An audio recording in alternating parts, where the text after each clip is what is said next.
bohir-bohir gitu ya. Bro, gue bisa bantu lu cuma 2 spanduk ya. Bro, diperintin. Jadi nggak ada yang namanya ada pengusaha besar di belakang saya, bantu saya, nggak ada. Kalau yang lain ada saya nggak tahu.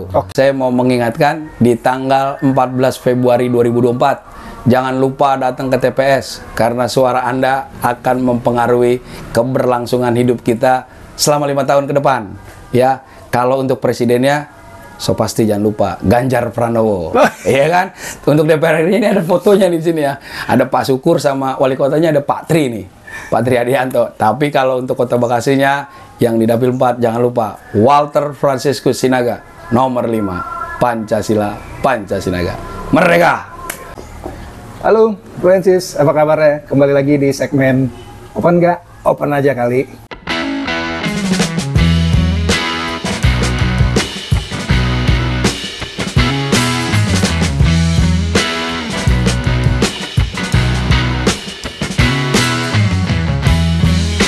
Di segmen Open aja ini, gue kali ini spesial banget kedatangan atau gue dikasih kesempatan untuk berkunjung ke salah satu, pokoknya keren banget ya. Oke, singkat cerita, kita langsung kenalkan saja. Ini dia Bang Fran. Apa kabar Bang? Oke Bang Andre. Bang, Baik. dulu dong. Siap. Halo guys, apa tadi channelnya? Francis. Oh, The Chris Hananto. Wah, The Chris Hananto, keren. Halo para fansnya Bung Andre nih, Chris Hananto. Perkenalkan saya Walter Franciscus Sinaga, tapi biasa dipanggil kerennya Bang Frans. Bang Frans. Iya, saya saat ini menjabat sebagai, bukan menjabat lah ya, dipercaya oleh Partai PD Perjuangan. Partai saya menjadi ketua pengurus anak cabang. Ketua pengurus anak cabang. Iya, jadi biasa dibilang PAC. PAC. Iya, PAC PDI Perjuangan. Jadi kalau dibilang ketua partai di tingkat kecamatan. Tingkat kecamatan. Tingkatnya orang kampung, Bang. Oke, Francis. Kalian udah lihat ya, kita nih bintang tamu gue spesial banget. Dan gue jujur, agak deg-degan juga. Oke, sebelum kita ngebahas tentang profilnya Bang Fran ini, kita mau tanya dulu nih. Bang Fran itu kesukaannya makanannya apa sih, Bang? Aduh. Saya ini kalau urusan makan sama istri, kebetulan saya udah punya istri ya. Oh iya, udah punya istri deh, Bos. Anak saya lumayan sedikit, cuman 5. Oh, iya. Anaknya 5. 5. Tuhan kasih saya kepercayaan untuk ngerawat 5 anak. 5 anak, amin. Nah, hobi kami memang hobinya makan. Makan? Iya. Oke. Jadi kami kalau traveling kemana-kemana itu yang kita cari adalah makan. Makanan, tapi makanannya bukan makanan-makanan Eropa. Maaf. Makanan apa tuh, Pak? Iya, kami lebih cinta tuh makanan-makanan kampung. Oh, makanan kampung? Makanan tradisional. Contohnya? Nah, kalau di Bekasi ini, kami biasanya hunting kuliner itu gabus pucung. Gabus pucung? Wah, iya. Kalian ada yang tahu gabus pucung nggak? Gabus pucung itu makanannya agak-agak butek kalau orang Jawa. Mungkin itu rawon kali ya. Rawon, iya. Yang hitam, kuah hitam itu. Waduh, kalau di kami itu ada di warungnya satu spesial lah, warung Bang Kamit itu langganan kami itu makan gabus pucung itu bisa kami biasanya makan satu piring itu nambah berkali-kali karena termos nasinya di depan kita. Gitu biasanya itu sama ya mohon maaf lah pecak nila. Pecak nila ya. Ya itu khas Betawi juga Betawi, tuh ya kan? Itu dia ada pecak nila yang memang anak-anak kami juga kebetulan ada beberapa yang suka pedas. Suka pedas gitu ya. Jadi kalau saya kan orang Katolik nih. Biasanya kalau kami pulang gereja tuh kita demokrasi biasanya kita tanya anak-anak. Oh gitu. Kita mau makannya kemana?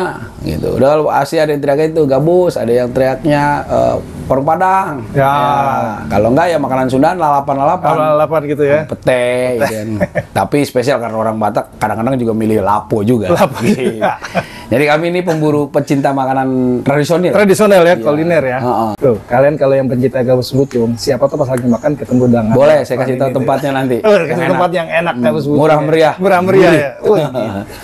Oke, pemirsa, mungkin pengen tahu juga nih, Bang Fran itu kan tadi udah kesukaannya udah suka tuh makanannya gabus pucung salah satunya. Ya. Dan nggak afdol juga ya kalau kita nanya nih, Bang Fran itu boleh cerita nggak Bang? Ya. Abang itu aktif di partai politik ya? Iya. Nah itu boleh cerita nggak ke kita nih? Sejak kapan dan kenapa suka gitu? Iya. Jadi gini ya, apa namanya, bukan serba kebetulan ya, karena Saya itu dari kecil kan memang ikut organisasi gereja. Ikut organisasi gereja, lalu pas masuk kuliah juga ikut organisasi kampus, organisasi di luar kampus saya. Luar kampus juga ya? Cipayung saya, PMKRI, Perhimpunan Mahasiswa Katolik Republik Indonesia. Tapi PMKRI ini kan punya komunitas namanya Kelompok Cipayung yang berhubungan dengan mahasiswa-mahasiswa lain, yaitu mahasiswa muslim, mahasiswa-mahasiswa pergerakan yang lainnya. Antar agama lah ya, lintas agama ya. Nah, dari situ kan kami dilatih, dididik, banyak hal lah, banyak pengalaman yang juga sering bersentuhan dengan mengkritisi atau menyikapi kebijakan-kebijakan pemerintah. Nah, otomatis kan tergerak hati untuk membela masyarakat. Karena kalau mahasiswa itu, aktivis itu option for the poor. Kita selalu membela orang-orang miskin. Nah, makanya zaman dulu saya kan 96-97 ya demonstrannya pasti ngebela hak-haknya orang-orang susah. Gitu, bagaimana anak-anak orang-orang miskin itu terpinggirkan, tapi kayak padahal ada undang-undang yang mengatakan orang-orang terlantar kan dipelihara negara. Tapi betul. Di jalan tuh banyak orang terlantar. Nah, untuk itu kan kita, kalau kita banyak duit orang kaya sih, kita bisa tiap hari ya kasih makan, kasih uang, kasih apa gitu. Tapi itu kayaknya kan kurang oke. Nah, ada istilah kalau kita mau merubah sistem, kita harus masuk ke dalam sistem. Nah, itulah juga menggerakkan hati saya untuk ya ternyata memang kebijakan-kebijakan apapun di negara, di dunia, itu harus melalui politik. Sehingga kalau kita mau menjadikan sesuatu itu baik, ya masuklah juga ke lembaga politik agar ikut mewarnai dan memberi kebijakan. Contoh, umpamanya kalau ada perda-perda intoleran, umpamanya, itu bisa kita cegah kalau kita menjadi anggota partai politik. Karena kalau kita cuma di luar ya, kita hanya mampu berteriak-teriak kan, berteriak, tapi kebijakan itu tetap di tangan para politisi. Karena ketika kita sudah menjaga, terus juga menyampaikan peraturan-peraturan yang baik buat masyarakat, tentunya ya itu akan menjadi kemaslahatan bagi masyarakat banyak. Itulah makanya kenapa saya bercita-cita. Iya, bercita-cita kan belum ya. Bercita-cita untuk menjadi wakil rakyat di Kota Bekasi. Khususnya mewakili warga Kecamatan Jatiasi. Dan Dapil 4 pada umumnya. Itu sementara cerita yang bisa saya sampaikan. Karena kebetulan kalau anak-anak muda mau ide-idenya diterima dan peraturan-peraturan itu lebih menyentuh kepada anak-anak muda, ya harus anak muda lebih banyak. Tapi kalau banyakan yang kaum generasi senior, ya mau nggak mau kan kebijakan-kebijakan juga lebih kepada ya kultur mereka yang zaman dulu, gitu. Itu sih sementara yang bisa saya sampaikan ya. Oke guys, jadi udah tahu ya profil dari Bang Fran ini ternyata dia sudah lama sekali tuh mengikuti berbagai macam organisasi. Nah, sekarang ini beliau aktif di partai politik ya Bang, karena tadi maksud dan tujuan itu. Nah, sekarang mungkin banyak yang nanya juga ya, kenapa sih pilihnya partai politik yang satu ini nih, PDI Perjuangan? Jadi orang kan punya cara, gaya, dan juga kesukaan masing-masing gitu ya. Saya tidak bisa menilai partai orang lain, tetapi kebetulan partai yang saya pahami dari zaman partai di Indonesia ini cuma 3, cuma ya dulu setelah era Bung Karno kan masuk ke era Orde Baru. Saya hidup di era Orde Baru yang partainya cuma 3, P3, Golkar, dan PD Perjuangan. Di P3 bukan tidak bisa menerima saya, tapi ya karena alirannya kan khusus di Muslim kalau P3, otomatis saya pasti sulit di dalamnya. Nah, Golkar itu lebih cenderungnya mohon maaf, keluarga Orde Baru lah ya, dominannya. Jadi saya juga merasa ya karena kami aktivis kan, rata-rata kayaknya nggak pas di sini. Nah, partai yang benar-benar pas buat saya dari dulu dan sampai sekarang itu PD Perjuangan. Karena di PD Perjuangan itu memang ini adalah partainya wong cilik, orang-orang susah yang bisa bergabung, mau yang apapun orangnya di dalam sini menjadi satu, menjadi sama. Dan cita-cita partai ini sangat keren, itu membuat Indonesia sejahtera dan makmur. Jadi apapun kekayaan dan yang dimiliki orang Indonesia itu wajib dinikmati dan menjadi miliknya masyarakat, bukan miliknya orang-orang besar. Sehingga ketika saya masuk menerjun, satu-satunya partai yang sampai sekarang juga menjaga keberagaman, menjaga tentang ya tidak ada lagi urusan SARA lah. Kalau di partai kami ini urusan SARA itu udah selesai. Sehingga inilah partai yang satu-satunya menurut saya masih pas buat saya ya. Dan ideologinya kan sangat pasti Pancasila. Itu sih kenapa saya memilih PD Perjuangan. Partai yang lain saya tidak tahu. Tapi saya cocoknya di PD Perjuangan. Oke, Brancis nih ya. Bang Pran ini dia mantap di PDI Perjuangan. Dan beliau ini sekarang tuh sudah jadi ketua ya Bang? Ketua PAC. Ketua PAC. Nah mungkin kalian belum ada yang paham ya ketua. Bang, mohon maaf. Usia berapa sih Bang? Saya saat ini sudah menyentuh 45. 45? Iya. Oh, tapi masih muda juga ya? Masih dong. Masih muda, sudah jadi ketua PAC. Iya. Nah, mungkin pemirsa yang di rumah nih, banyak yang belum tahu. PAC itu apa sih Bang? Iya. Nah, jelasin dikit dong. Baik, jadi di partai itu kan ada tingkatan.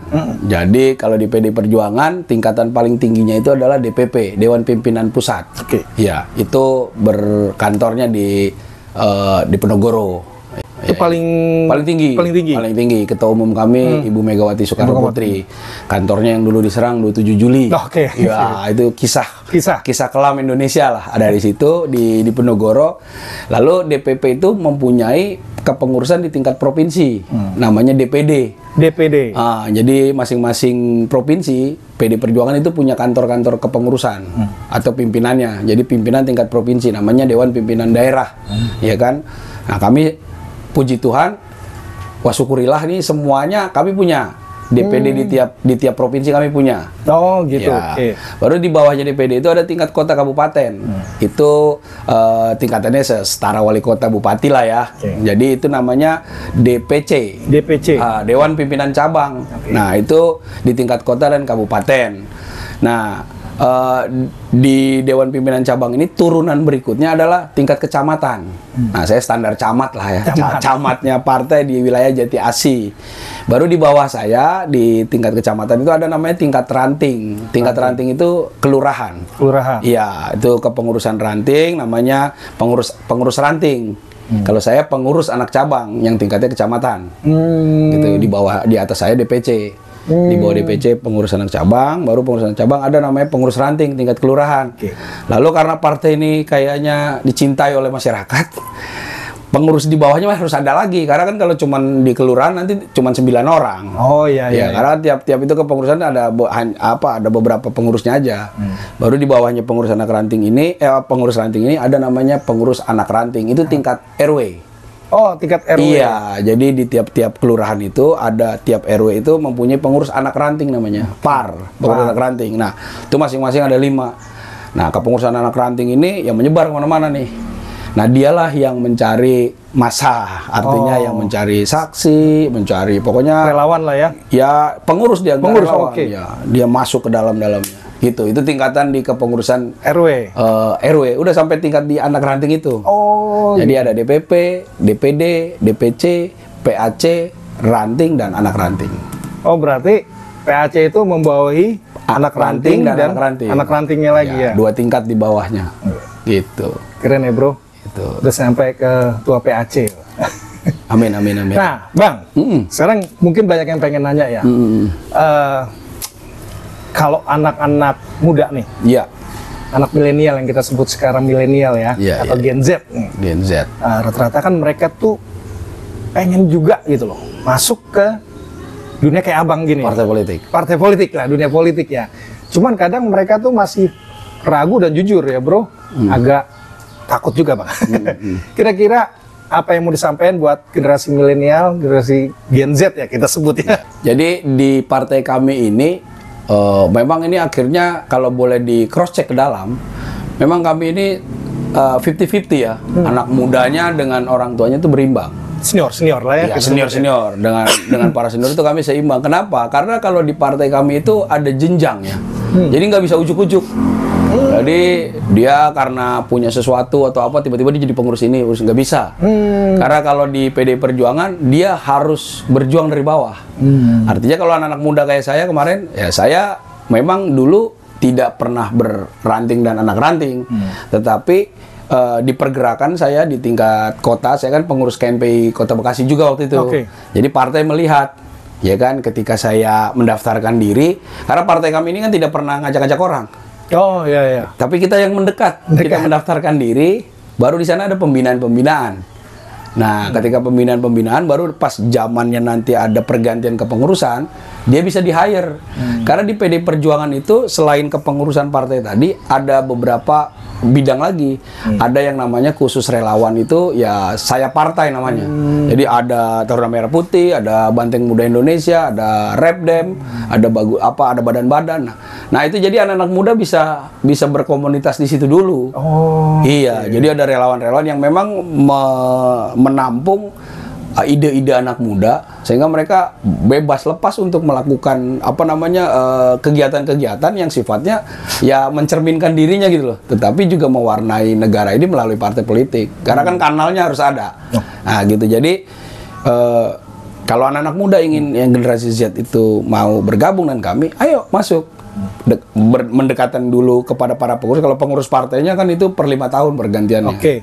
Tetapi di luar itu masih banyak kegiatan-kegiatan yang bisa kita lakukan, yaitu dari sayap-sayap partai dan dari badan-badan partai. Badan partai PD Perjuangan juga punya Baguna namanya, Badan Penanggulangan Bencana. Oh, bencana. Jadi langsung ketika ada bencana apapun ya tim ini turun. Nah di situ banyak relawan-relawan tuh yang bisa tergabung. Jadi anak-anak muda sangat terbuka di partai kami.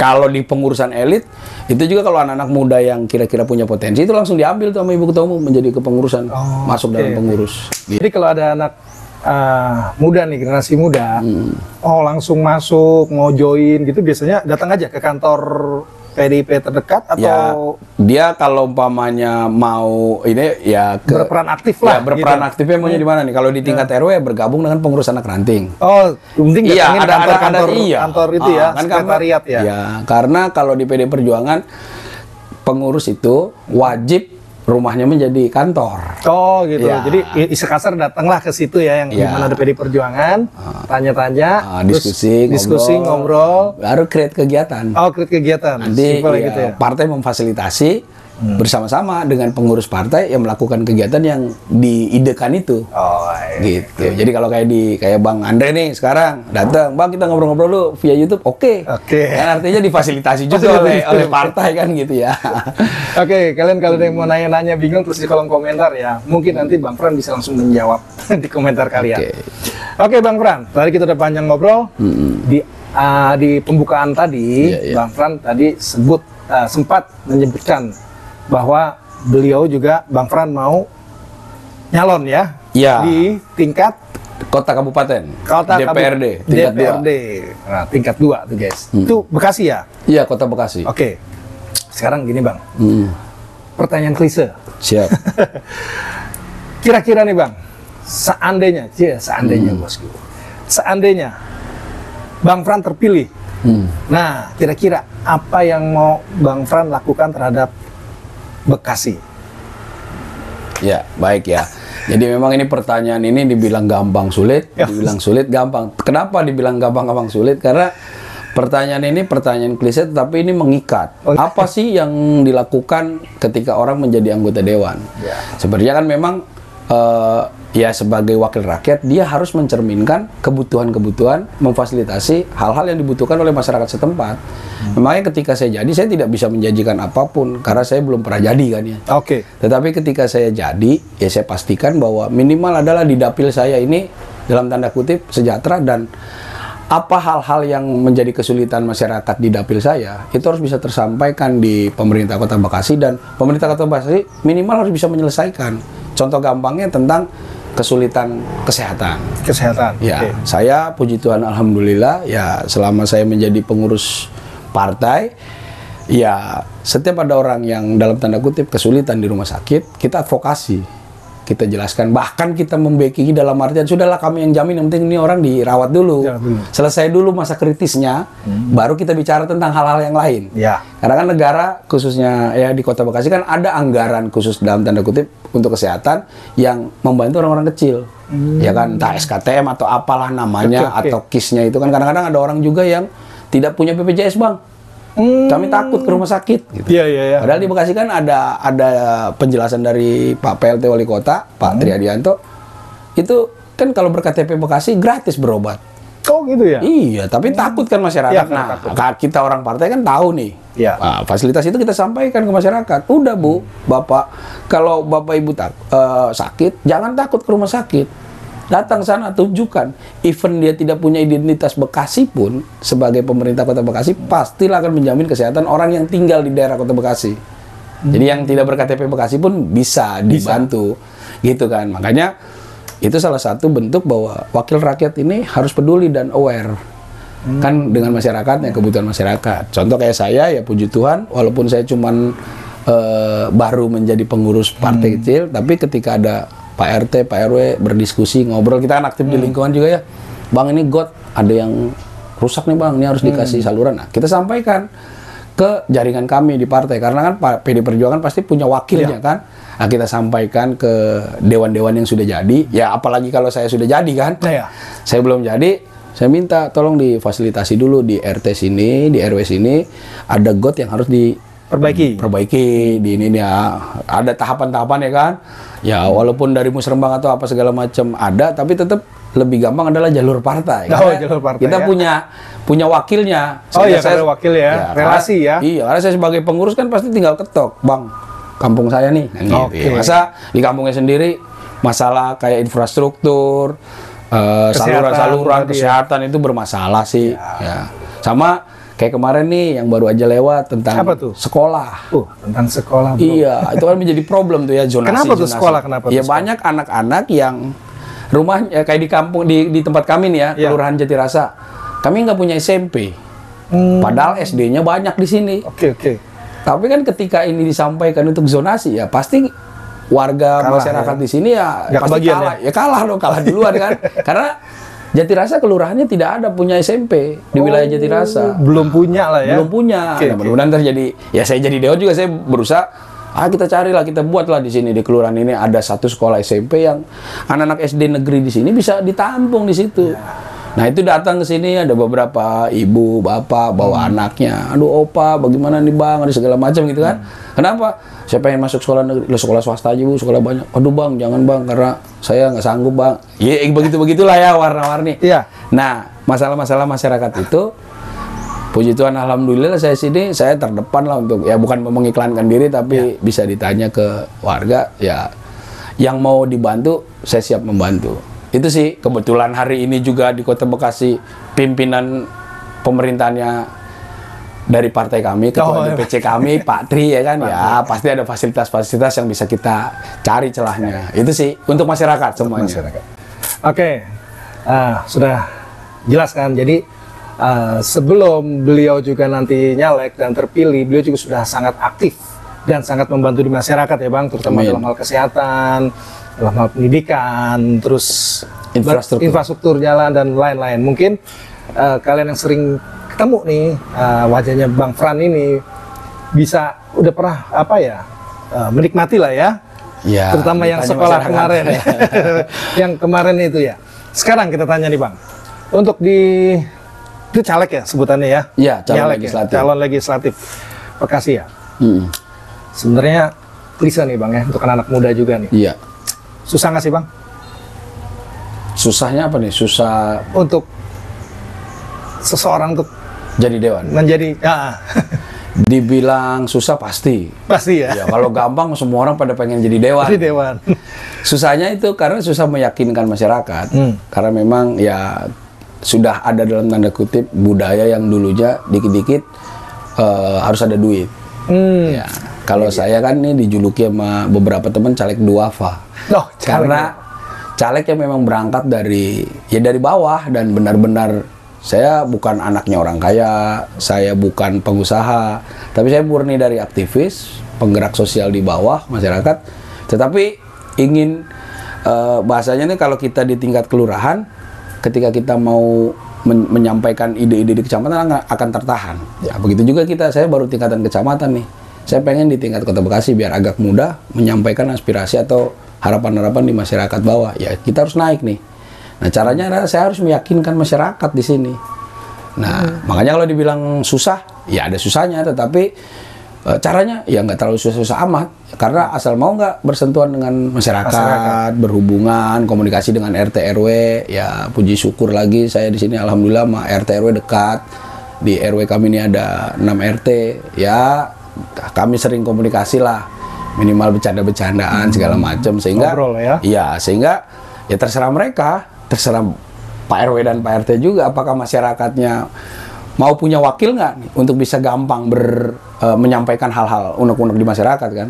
Kan kecenderungan kan kenapa sih di tempat-tempat tertentu kok pembangunannya seperti tertahan dan terhenti, ya karena memang tidak punya wadah, tidak punya wakil. Nah, makanya saya hadir di sini, ya puji Tuhan dengan masyarakat saya juga dekat. Jadi ya kalau dibilang susah, saya nggak bisa bilang bohongin susah. Tapi kalau dibilang susah banget, nggak juga sih. Karena kan intinya adalah kita mau nggak turun ke bawah. Dan kadang-kadang stigma bahwa masyarakat itu dikit-dikit itu nggak juga sih. Sebenarnya itu kadang-kadang membodohi kita juga, orang-orang luar yang tidak paham politik. Jadi orientasinya udah duit, ada duit baru saya bantu. Nggak juga. Banyak masyarakat pokoknya abang jadi. Kalau abang jadi, ya minimal saya kebantu. Ah, itu boleh, ada harapan-harapan itu kan. Contoh kan kayak ya tadi sekolah. Ya. Ketika tidak ada dewannya kan mereka kan pusing. Ya. Mau minta tolong ke siapa. Tapi ketika ada dewannya, ya udah orang-orang nggak perlu pakai duit lagi jadinya. Ya. Udah abang itu aja lah. Kalau abang itu ada, nanti kita kebantu. Tuh, Bang Fran udah bilang nih ya. Ternyata murni ya Bang ya. Nggak ada uang.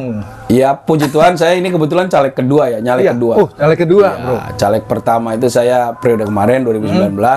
Tapi sebenarnya itu saya sudah kerja di Bekasi Selatan tadinya, Bekasi Selatan Jati Asih. Tiba-tiba perubahan dari KPU, saya harus berjuang di Jati Asih, Jati Sampurna. Ya otomatis situasinya berubah kan. Konstituen saya yang sudah saya bangun di Selatan ya hilang. Saya hanya punya yang di Jati Asih. Tapi alhamdulillah nilai saya 2.500 dan itu 0 rupiah. 0 rupiah. 0 rupiah. 0 rupiah, 0 guys. rupiah. Suara saya 2.500 bisa dicek di KPU kok. Di lembar negara itu. 2.577 dengan modal ya hanya menyapa warga. Oke, karena itu ya lebih Komunikasi pendekatan aja. ya ke warga, ke masyarakat. Iya, saya tidak bikin sablon kaos bang, karena Oh, gitu ya? nggak ada. Saya nggak punya sablonan kaos, banner pun karena ada dibantu dengan tandem ya kan. Iya. Jadi ya mereka kenal saya karena memang personal to personal. Gitu, saya nggak ada tuh ya. Ini ada gambar-gambar kayak begini ini ya karena dibantu sama yang di atas, karena kan di atas kan. Gitu. Tapi kalau umpamanya apakah saya datang ke masyarakat kasih duit, aduh nggak ada.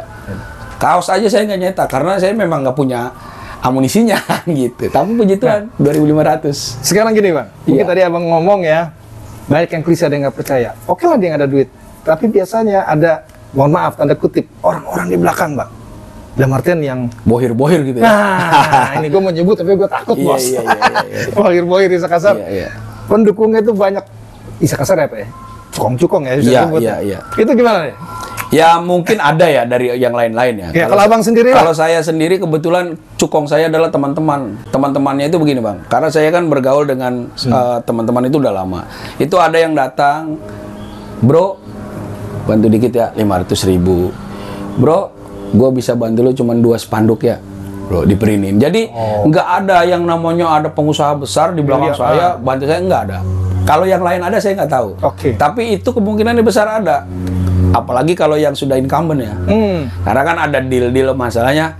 Ya ketika dia sudah tahu orang ini jadi gitu kan ya. Iya. Ya kan pasti ada harapan-harapan juga yang dia gantungkan gitu kan. Jadi wajar. Tapi kalau kayak saya yang memang belum jadi apa-apa, terus langsung ada yang bohong, kayaknya menjanjikan sesuatu juga saya belum berani kan. Iya. Ya kalau umpamanya saya, udah Bang Fran, nih saya modalin sekian ratus juta umpamanya. Tapi nanti ketika kau jadi, kau harus ngikutin mau saya. Nah, itu kan jadi kasihan masyarakat. Betul. Gitu. Jadi kalau saya ya boleh dicek di apa, saya belum ada sih di lembar KPK juga belum ada gitu ya. Silakan buktikan kalau memang saya punya cukong, tapi cukong saya adalah ya itu tadi karena teman-teman dekat iya. saya. Ini jujur aja nih kayak umpamanya Bang Andre kesini sama teman-teman gitu. Yang bantuin kopi itu ada. Ya itu ada teman-teman. Dia setiap datang bawa rencengan, Bang. Rencengan. Iya, jadi datang teman-teman karena mereka merasa ya ini kan senasib sepenanggungan gitu. Jadi mereka datang ya dengan kerelaan bahwa dia punya mimpi ya teman serta tongkrongannya pengen dia dudukin, bukan karena dia lagi mau mencari sesuatu, enggak. Memang punya niatan yang idealis bantu gitu ya. Iya. Itu yang terjadi sama saya. Oke, pemirsa, ini gue juga Buktikan. gue menarik juga karena gini loh, gue tadi juga sebelum kita shoot ini ya, gue tanya sama dia, lu ada nggak sih bang cukong di belakang lu gitu kan? Karena kan mohon maaf ya, kadang-kadang kalau sudah ada di belakangnya itu, jadi malah nggak lebih pro ke rakyat ya malah ya, Ya, bang. karena kan bahasanya udah dibayar. Iya dibayar kan? Kalau gue udah bayar, boleh dong.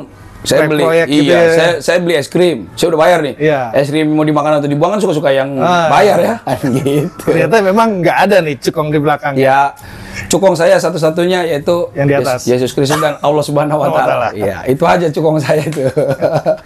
Oke, pemirsa, udah kita tanyakan ya.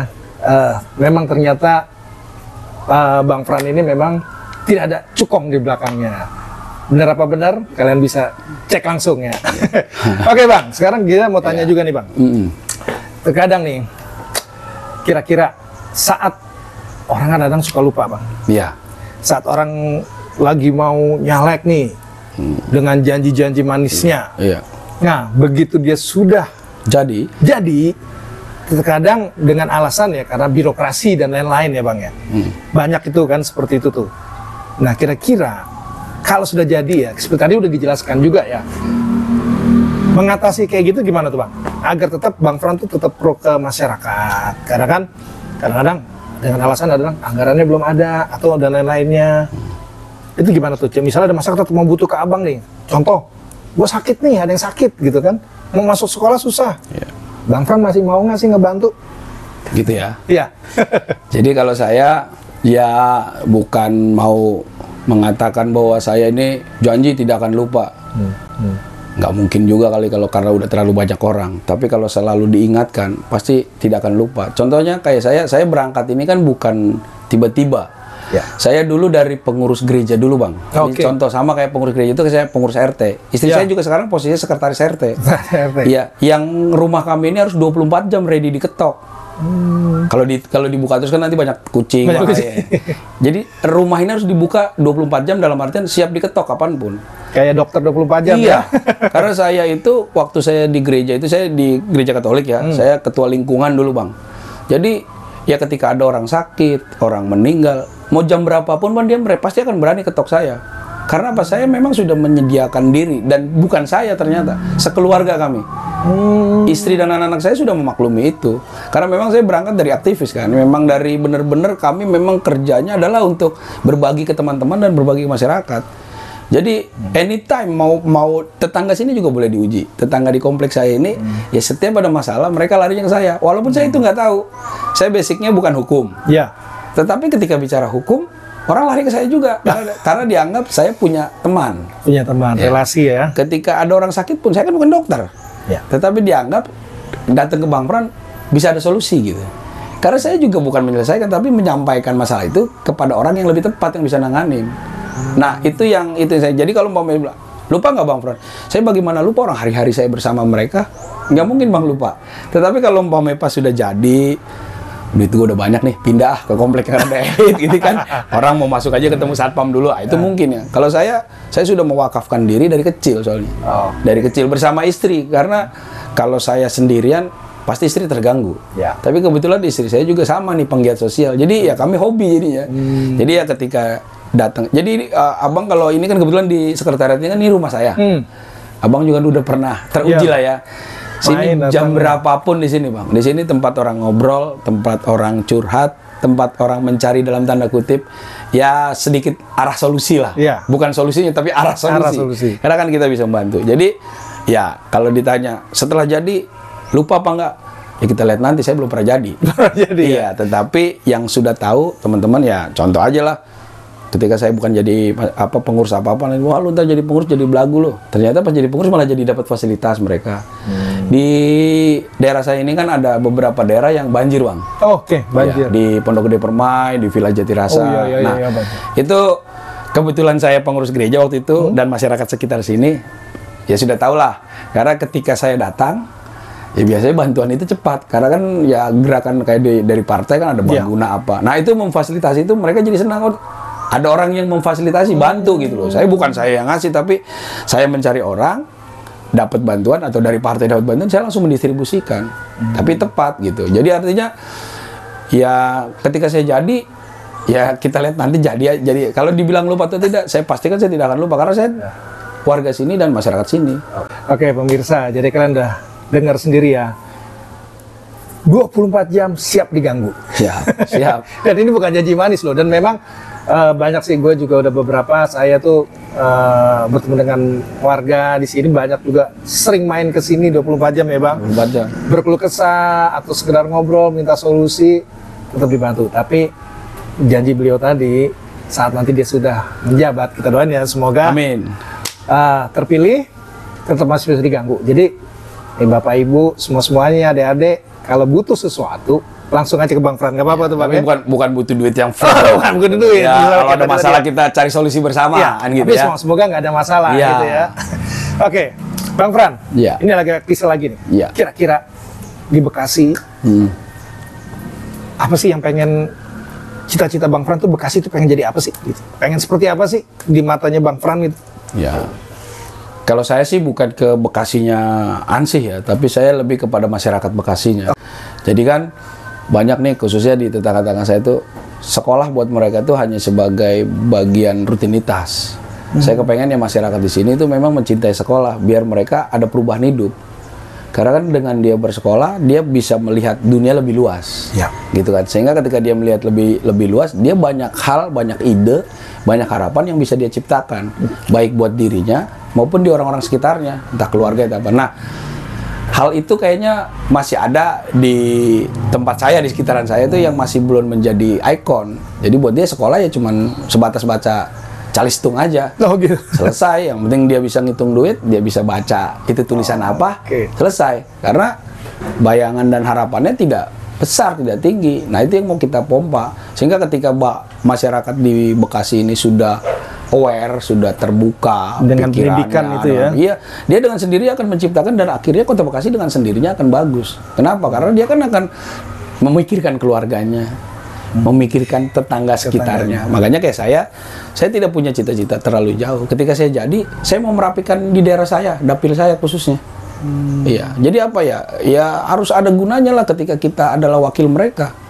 Kalau kita ternyata hebat di luar tapi di kampungnya nggak bisa memberikan sesuatu yang berbeda atau buat yang lebih baik, juga ya ngapain? Ya warga juga akhirnya merasa, ya itu bukan dewan saya, itu dewannya orang sana kan gitu. Nah itu dia, makanya ya boleh dicek lah di tetangga-tetangga saya ini ya. Artinya ketika saya dapat sesuatu pun, ya warga bisa berbagi, khususnya yang kayak bansos-bansos. Ya saya bantu memfasilitasi, menyalurkan. Sama di masjid juga. Itu yang terakhir itu saya ngobrol sama ada Ustadz Sidik namanya di sini, apa DKM-nya Baitul Salam itu udah lubang besar itu di depan masjid. Ya mungkin kan bukan orang-orang itu tidak peduli, tapi karena nggak tahu channelnya kan. Iya. Kira saya mengundang Pak Tri untuk hadir sholat Jumat di sana, ngobrol dengan pengurus DKM. Saya izin meminta Pak Tri untuk, Pak, boleh nggak Pak dibantu itu tutup jalan Pak? Kasihan kan kalau orang Jumatan jadi terganggu pada lubang itu. Nah, alhamdulillah Ustadznya sekarang saya juga dekat. Kayak gitu-gitulah. Jadi artinya harus bermanfaat dengan warga sekitar. Dengan warga ya. Minimal di daerah rumah sendiri kan harus sendiri. Gitu sih Bang. Oke, itu dia. Jadi harapan dari Bang Fran itu di Bekasi itu sebenarnya masyarakatnya itu lebih untuk dalam bidang pendidikannya dulu ya Bang ya. Lebih bisa kesana. Mungkin sekarang udah maju ya. Mungkin akan lebih sangat maju lagi ya harapannya ya. Karena dengan yang tadi Bang Fran bilang, dengan berpendidikan kita lebih maju, lebih kreatif, jadi bisa memikirkan keluarga, orang sekitar dan lain-lainnya gitu ya Bang. Iya. Oke Bang, ini kita udah panjang ngobrol ya. Yes. Nah kira-kira Bang, ada nggak pesan-pesan untuk warga Bekasi nih, untuk yang di dapil Abang nih? Iya. Silakan Bang, sampaikan. Ya, terima kasih Bang Andre, channelnya ini buat saya ngobrol-ngobrol santai. Intinya juga saya mau menyampaikan kepada masyarakat, khususnya di Dapil 4, di wilayah Kecamatan Jati Asih, Pondok Melati, dan Jati Sampurna. Banyak calon yang memang bisa Bapak Ibu pilih. Tetapi baiknya memilih, bukan hanya dengan hati nurani, tetapi juga memilih dengan track record. Sehingga Bapak Ibu tidak rugi di 5 tahun ke depan. Artinya memang benarlah pilih orang yang memang menjadi bagian dari masyarakat itu sendiri, juga wakil yang memang benar-benar ya sudah teruji track recordnya, bukan karena kesempatan dia mau nyalek baru dia bekerja, tetapi memang udah itu menjadi hobi dan menjadi kegiatan dia sehari-hari, sehingga ya ketika dia jadi pun dia tidak akan lari dari kebiasaan-kebiasaannya, karena menjadi wakil rakyat itu adalah benar-benar menjadi harapan bagi masyarakat. Untuk itu Bapak Ibu, saya Walter Franciscus Sinaga yang saat ini mencalonkan diri untuk maju di DPRD Kota Bekasi Dapil 4 wilayah Jati Asih, Pondok Melati dan Jati Sampurna. Bila Bapak Ibu berkenan, silakan di 14 Februari cari nama saya di Partai PDI Perjuangan. Itu guys, jadi kalian udah tahu ya, tadi ada pesan-pesan untuk dari Bang Fran itu. Tapi itu tahun 2024. 2024. Udah keluar nomornya belum sih Bang? Kita belum selesai tadi ngobrol. Iya, sebenarnya kalau ini tanggal-tanggal injury time, sebenarnya tinggal dikit lagi diumumkan. Oh, kapan tuh pengumumannya? Kalau nggak salah di tanggal 19 akan diumumkan DCS oleh KPU. 19 ini. Agustus? Iya, besok. Besok dong berarti dong? Iya, gitu. Jadi, ya menurut informasi yang saya dapat, KPU akan mengumumkan DCS daftar calon sementara. Oh, Tapi gitu. kalau di partai kami, memang kami ini kan di proses lama ya. Ada tahapan ini, tahapan itu, ada sekolah partai segala macam. Iya. Jadi memang sudah dibungkus itu. Oke. Dan katanya informasinya, ya karena di dapil saya ini kan ada incumbent banyak juga, ada 3 orang. Dan rata-rata yang lainnya pun aktivis partai yang udah senior-senior, Senior. udah lama lah. Kalau nggak salah sih saya katanya sih ditaruh di nomor 5. Nomor 5. Ya. Tapi belum Ya belum pasti ya? belum bisa Bikin ya? saya belum bisa diumumkan karena itu setelah DCS Oh, baru. oke. Tapi saya PD-nya kenapa? Ya kayaknya ini garis tangan ya. Garis tangan. Nomor 5 kan Pancasila. Pancasila. Anak saya juga nomor 5. Nomor 5. Ya. Oh iya benar. Jadi biar gampang, saya berharap sih saya tetap dikasih nomor 5 karena jadi nyebutinnya gampang, Pancasinaga. Ya, anak saya kan 5, marga saya Sinaga gitu. Jadi ya Pancasila, ingat Pancasinaga, berarti ada Walter Franciscus Sinaga. Gitu, Bang. Oke, Francis, kayaknya kita udah ngobrol panjang kali lebar. Mungkin nanti kalian yang mau tanya-tanya atau kalian mau bertanya, tulis saya di kolom komentar. Siap. Mungkin juga bisa langsung dari Bang Fran yang akan balas di komentar kalian. Oke. Atau kalau kita ada kesempatan lagi nih, gue bisa ngobrol bareng lagi. Karena susah bro ketemu sama beliau ini, Karena mudah-mudahan kalau saya undang lagi mau ya Bang ya? Pasti. Pasti mau tuh. Pokoknya asal waktunya ada, tepat gitu. Maksudnya ada tuh kan karena saya kan juga kerja. Iya, ada kesibukan lain lah ya. Ada kesibukan lain, ya mudah-mudahan ketika Bang Andre kasih tahu waktunya, ayo kita joget. Oke. Oke, siapa tahu nanti begitu dia terpilih kita undang lagi. Siap. Untuk ngobrol lagi kan di YouTube channel. Sebelum terpilih juga boleh ngundang lagi.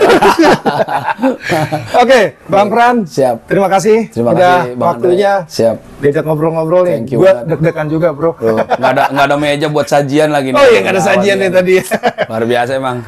Oke, Bang Fran, makasih. Sekali lagi pemirsa di rumah, kalau mau tanya-tanya apapun, tulis di kolom komentar saja. Atau yang tadi Bang Fran bilang, kalau pengen diskusi langsung ingin bergabung di partai politik atau ingin belajar, kalian juga bisa langsung datang ke kantor PAC itu Bang Iya. ya. Nah, atau sekretariat PDI Perjuangan pasti diterima tuh ya. Pasti. Nah, paling nggak Anda terbuka itu PDI Perjuangan untuk, ini gue bukan promosi ya bro, pasti diterima, ngobrol-ngobrol aja, kalian pengen belajar, pengen apapun, dan juga langsung datang ke Bang Fran juga pasti diterima. Oke, sampai Tapi sini. sebelum ditutup, saya iklan dulu dong. Oh, mau iklan? Iya. Silakan iklan. Mau mengingatkan, di tanggal 14 Februari 2024, jangan lupa datang ke TPS, karena suara Anda akan mempengaruhi keberlangsungan hidup kita selama 5 tahun ke depan. Ya, kalau untuk presidennya, so pasti jangan lupa Ganjar Pranowo. Iya kan? Untuk DPR ini ada fotonya di sini ya. Ada Pak Syukur sama wali kotanya ada Pak Tri nih. Pak Tri Adianto. Tapi kalau untuk Kota Bekasinya yang di Dapil 4 jangan lupa Walter Franciscus Sinaga nomor 5. Pancasila, Pancasinaga. Merdeka. Silakan. Oke Bang. Oke pemirsa di rumah, kita akhirin dulu di ngobrol-ngobrol kali ini. Yang jelas tadi Bang Fran juga udah janjikan next kalau dia kepilih kita undang lagi, kita ngobrol-ngobrol lagi. Siap. Semoga apa yang diomongkan kali ini jejak rekam juga, jejak digitalnya. Jejak digital. Bisa kalian saksikan juga. Oke, sampai sini dulu. Thank you banget Bang. Thank you Bang Sekali Andre. lagi. Thank you. Oke, jangan lupa kalian like, kalian subscribe, dan kalian share ke teman-teman kalian. Siap. Oke, yaudah. Mereka. Merdeka.